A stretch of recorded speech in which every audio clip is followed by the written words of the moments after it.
நிகழ்ச்சிகளை அளித்துக் கொண்டிருக்கும் ஜெய் கணேசையா அவர்கள் இன்றும் நமக்கு இரு முத்திரைகளை அளித்து சிறப்பான ஒரு நிகழ்வை ஏற்படுத்த காத்துக் கொண்டிருக்கிறார்.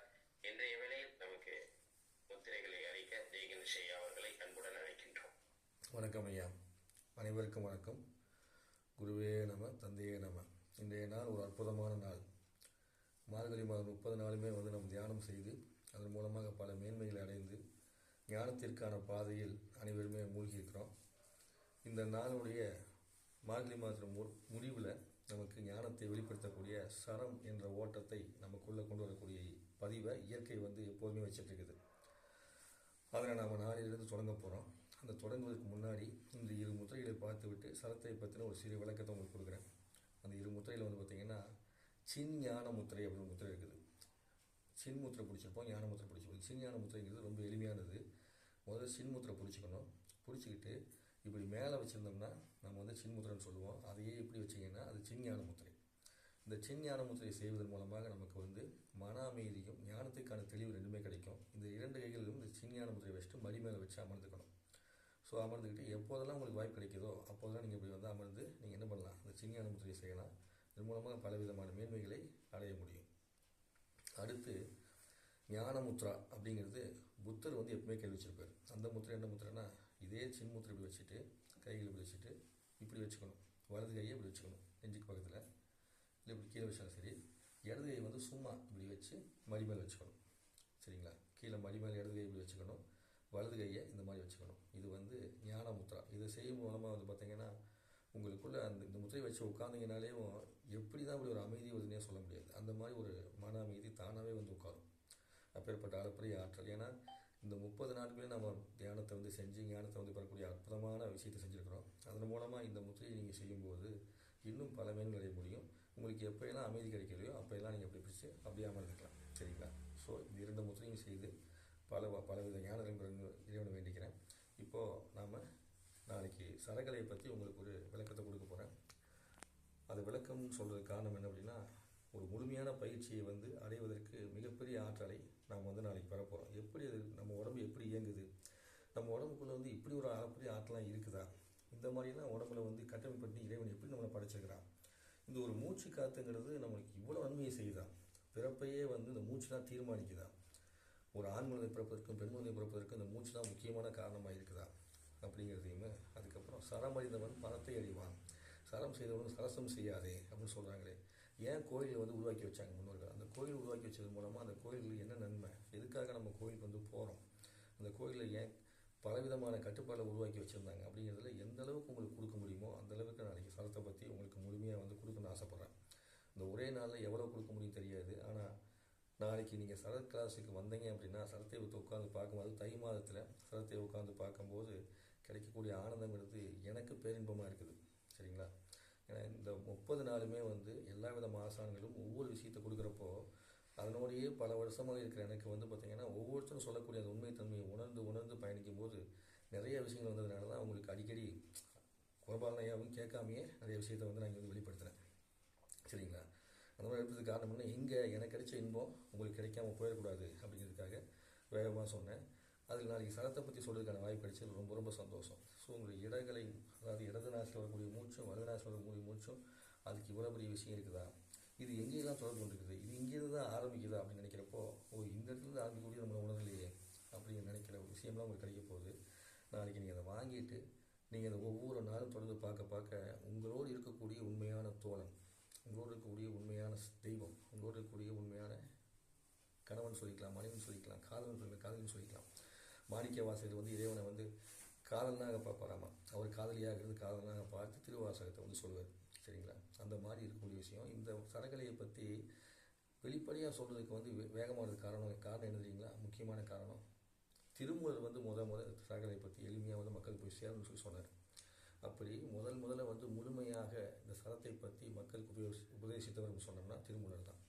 அப்படி எல்லோரும் நலமாக இருக்க வேண்டும் என்று அந்த மூலன் முடிவெடுத்தார். அந்த மூலனுடைய மூல காரணத்தை தான் நமக்கு நாளைக்கு தெரிஞ்சுக்க போகிறோம். அதனால் அனைவருமே நாளைக்கு மிஸ் பண்ணிடாதீங்க. அதுக்கு நீங்கள் இன்றைக்கி என்ன பண்ணுங்கன்னா, முடிஞ்ச அளவுக்கு உங்கள் மூச்சை சீர்படுத்திக்கங்க. கொஞ்சம் நேரம் கழிச்சு கூட திரும்ப இந்த மூச்சு பயிற்சிலாம் செய்யுங்க. கபாலபதி, பஸ்திரி அதெல்லாம் செஞ்சு அப்புறம் சாந்தி மூச்சு பயிற்சியெல்லாம் செஞ்சுட்டு என்ன பண்ணுங்கள், உங்கள் மூச்சை சீர்படுத்திக்கிற வேலையை செய்யுங்க. முடிஞ்சால் இன்றைக்கி வந்து முருங்கைக்கீரை சூப்பு சாப்பிடுங்க. சரிங்களா? அதை சாப்பிடும்போது கொஞ்சம் சீராக தொடங்கும், மூச்சு வெளியே வரும். மிளகு தூள் ஒரு சிட்டி எடுத்துக்கிட்டு தேன் வந்து கொஞ்சம் கலந்து அதை நக்கி சாப்பிடுங்க. அப்படி சாப்பிடும்போது என்ன ஆகும்னா, கஃபம் தொண்டையில் தான் இருந்துச்சுன்னா அது கொஞ்சம் குறையிறதுக்கான வாய்ப்பு வந்து கிடைக்கும். இரவில் வந்து எளிமையான உணவாக சாப்பிட்டுக்குங்க. ஏன்னா அப்போ தான் வந்து மூச்சு சரியாக இருக்கும். ரொம்ப ஹெவியான உணவு சாப்பிடாதீங்க. முடிஞ்சால் ஒரு 8 மணிக்குள்ளேயே உணவு சாப்பிட்டு முடிச்சிடுங்க இன்றைக்கி இரவு. அப்போ தான் காலையில் வந்து பார்த்திங்கன்னா உங்களுக்கு கழிவு நீக்கம் வந்து எளிமையாக போகிற மாதிரி இருக்கும். முடிஞ்ச அளவுக்கு இரவில் வந்து பார்த்திங்கன்னா இந்த அபான முத்திரையை பிடிச்சிட்டு படுங்க. அதன் மூலமாக கழிவுகள் வந்து நீங்கிறதுக்கான வாய்ப்பு வந்து கிடைக்கும். எதனாலனா, நாளைக்கு கழிவுகள் நீங்கி இருந்தால் மட்டும்தான் மூச்சு வந்து சீராக வந்து ஓடும். உங்களால் எவ்வளோ தூரத்துக்கு மூச்சு நாளைக்கு இயல்பாக வச்சுருக்கீங்களோ அப்போ தான் உணர முடியும். யாருக்காவது மூச்சு அடைச்சிருந்துச்சு அப்படின்னா உணர முடியாத தன்மைக்கு நீங்கள் வந்து இது பண்ணுவீங்க. அதுக்காக ஃபீல் பண்ண வேண்டாம். எப்படி நீங்கள் இருந்தாலும் நாளைக்கு வந்து அமர்ந்து உட்காருங்க. நாளைய நாள் அப்படிங்கிறது இந்த பிரபஞ்சத்தில் இந்த பூமியுடைய சுழற்சியில் ஏற்படக்கூடிய மாற்றத்துக்கு தகுந்த மாதிரி இந்த அண்டத்தில் ஏற்படக்கூடிய மாற்றத்துக்கு இந்த பிண்டத்தில் ஒரு சுழற்சி ஏற்படும். அந்த சுழற்சி தான் இங்கே இருக்கக்கூடிய மூச்சு இங்கே மாறக்கூடிய தன்மை. அந்த நாளில் உட்காந்து நம்ம இந்த பயிற்சியை செய்வதற்கான விஷயத்தை செய்கிறதுங்கிறதே நம்ம பிரபஞ்சத்தோடு இணைந்திருப்பதற்கான ஒரு வாய்ப்பு. அந்த வாய்ப்பை யாரும் மிஸ் பண்ணிட வேண்டாம் அப்படிங்கிறது தான் என்னுடைய சின்ன வேண்டுகோள். அனைவரும் வரணும். 4000 பேர் இருந்தாங்கன்னா 4000 பேருமே வந்தால் எங்கெங்கெல்லாம் இருந்து நம்ம வணங்குறோமோ அப்படின்னா வந்து ஆற்றில் எப்படி இருக்கும்னா, நம்மக்கிட்ட இருந்து கிளம்பக்கூடிய இந்த சக்தி நிலைப்பாடுங்கிறது உங்கள் சிரசு வழியாக மேலே அப்படி நேராக போய் அப்படியே மேலே போயிட்டு பிரபஞ்சத்துக்கு போயிட்டு அப்படியே மொத்தமாக வந்து விழுகும், நம்ம மேலே திரும்ப வந்து விழுகும். அப்போ எங்கெல்லாம் மக்கள் உட்காந்து உடல்நிலைப்பாடோடு உட்காந்து நீங்கள் தியானம் பண்ணுறீங்களோ உங்கள் அத்தனை விதமான வேண்டுதல் மேலே போய் அத்தனை பேருக்குள் 4000 ஆட்டில் விழுகும். 4000 பேர் உட்காந்தாங்கன்னா நான் உட்காந்து பண்ணுறேன்னா நான் ஒரு ஆள், என்னுடைய சக்தி மேலே போன உடனேவும் மீதி இருக்கக்கூடிய 3999 பேர் ஆற்றலும் சேர்ந்து எனக்குள்ளே இறங்கும். அப்பேற்பட்ட ஒரு அளப்பரிய ஆற்றல் தான் கூட்டு பிரார்த்தனைங்கிறது. அந்த கூட்டு பிரார்த்தனையில் நம்ம சலத்தை முழுமையாக உட்காந்து மாதிரி செய்யும்போது அந்த ஆற்றல் எந்த அளவுக்குன்னு சொல்லவே முடியாது.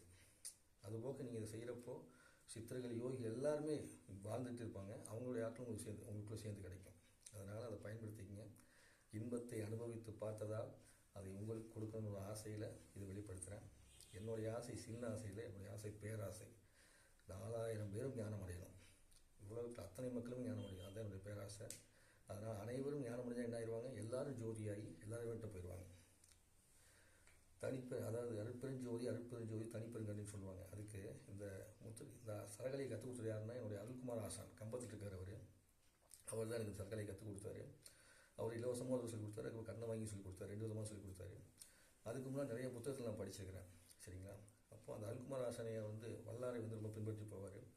அப்போது அவர் சொல்லுவார், தனிப்பெருங்கருணை தனிப்பெருங்கருணை அப்படிங்கிறது சொல்கிறாங்க இல்லையா, அருட்பெருஞ்சோதி அருட்பெருஞ்சோதி தனிப்பெருங்கருணைனா நம்முடைய அருட்பெருஞ்சோதிங்கிறது எந்த அளவிற்கு வந்து நம்முடைய தெளிவு இருக்குதோ அந்த தெளிவில் பிறருக்கு கொடுக்கும்போது இருக்கக்கூடிய இன்பத்தை நாம் அனுபவிக்கிறோம் இல்லையா, அதுதான் தனிப்பெருங்கருணை. அந்த கருணையால் நாம் எப்போது இன்புறுகிறோமோ அதில் வரக்கூடிய அருட்பெருஞ்சோதி தான் நம்மளை ஆட்கொள்ளும். அதாவது நான் உங்களுக்கு செய்கின்ற உதவியினாலோ நான் உங்களுக்கு செய்கிற நன்மையினாலோ நீங்கள் நலமாக வாழ்வதை பார்த்து என் உள்ளம் பூரிப்படைந்தால் அதுவே தனிப்பெருங்கருணை.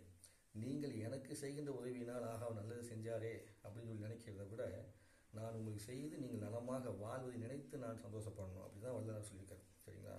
ஒவ்வொரு மனிதனும் வாழ்வதை பார்த்து இன்புற்று வாழ். அந்த இன்புற்று வாழ்வதே நீ வாழ்வதில் பெருங்கருணை. அதுதான் அருட்பெருஞ்சோதி அருட்பெருஞ்சோதி தனு பெருங்கருணை அருட்பெருஞ்சோதி.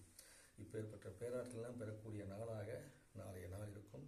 திருமுறை ஆசீர்வாதத்தோடும் என் அருள்குமார் ஆசான் சரகலை ஆசான் அவர்களோடும் என் நண்பன் மகா யோகி ராஜேஷ் ஐயாவோட ஆசிரமத்தோடும் என் தந்தையினுடைய ஆசீர்வாதத்தோடும் என் தாத்தாவோட ஆசீர்வாதத்தோடும் இந்த பிரபஞ்ச பேரற்ற ஆசீர்வாதத்தோடும் அனைத்து சித்தர்கள் ஆசீர்வாதத்தோடும் நாளை காலை அனைவருக்கும் நன்மை நடக்கட்டும். இன்றைய பொழுதிலிருந்து அனைவரும் நலமாக வாழ இதனை வேண்டிக் கொண்டு நான் இந்த நிகழ்வை இப்போ முடிவு செய்கிறேன். நாளைக்கு எல்லாரும் சந்திப்போம். நன்றி, வணக்கம். குருவே நம, தந்தையே நம. நன்றிங்கய்யா. நன்றிங்கய்யா. சிறப்பு, சந்தோஷம்.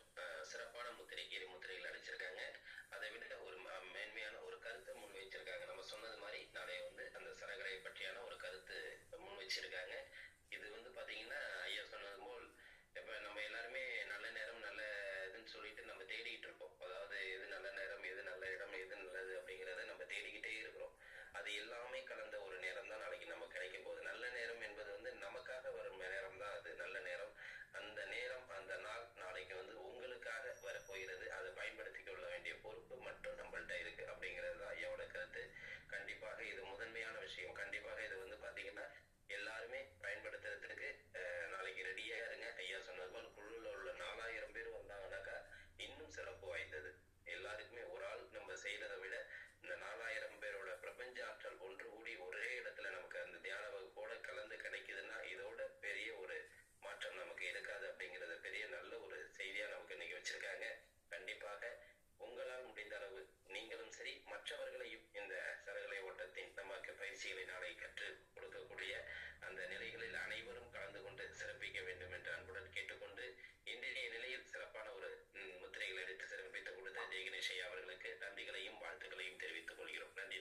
நன்றிங்க, நன்றி.